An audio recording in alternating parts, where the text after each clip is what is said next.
stories that you tell about yourself can shape, you know what I mean, who you are from the things that you've seen in your past, present, or even what's, you know what I mean, possible for your future. But I really want us to take in serious that we control our destiny. We control the story. We are the narrators of the book, right? So don't get it twisted, right? However, when it comes to normalizing and reducing some shame off rip, everyone develops their internal narratives about who they are and how the world works, right? These stories often shape us based on, early experiences, our relationships, and even past messages and the things that, happen to us in our lives, right? Or in our childhoods, right? So over time, these assumptions can start to feel like they're what? Like they're facts, right? You start to believe these things, right? So just because you were taught something about yourself for years and it has been installed the way in your thinking, right, doesn't mean that it's the whole truth, right? So let's kind of, like I said, dive into these internal thoughts and these meanings and these beliefs, right, and these values. Like, where are they coming from, right? And that's why I think that's very important for us to seek therapy, ACT, right, CBT, understand breaking down these thoughts, right, and understanding proactive coping strategies to be able to help us as we're navigating these things through, right?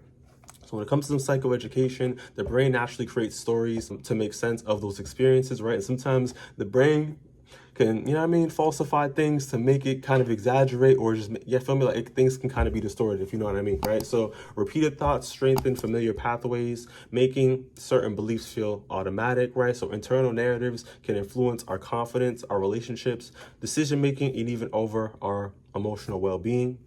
So the first step that we definitely do need to be able to move forward for this change is that awareness is the first step, right? So that's why I always advocate for us to have, journaling. So when you're having these thoughts, you're having these beliefs, you're having these things coming through your mind, right? It's writing these things down, having tangible evidence, so you're able to kind of reflect, go back to it, right? So if something's been going on for 2 weeks, you're able to this is something that's been is repetition, right? Something is just, it's causing something that's causing impairment with the way I feel, my well-being, right? And maybe we can be able to even seek some type of support to really assess this in a more, intentional way, right? So when it comes to, you may not be in control of, like I said, the stories that you inherited, but I want to be able to take into consideration once again is that we can be able to examine these stories that you definitely do carry, right? Because I want to be able to take considerations that our past, this trauma, there's different experiences, this chronic stress, these generational people have curse, different things that got going on, right? So I really want us to kind of just make the connections and understand that these narratives that we internalize,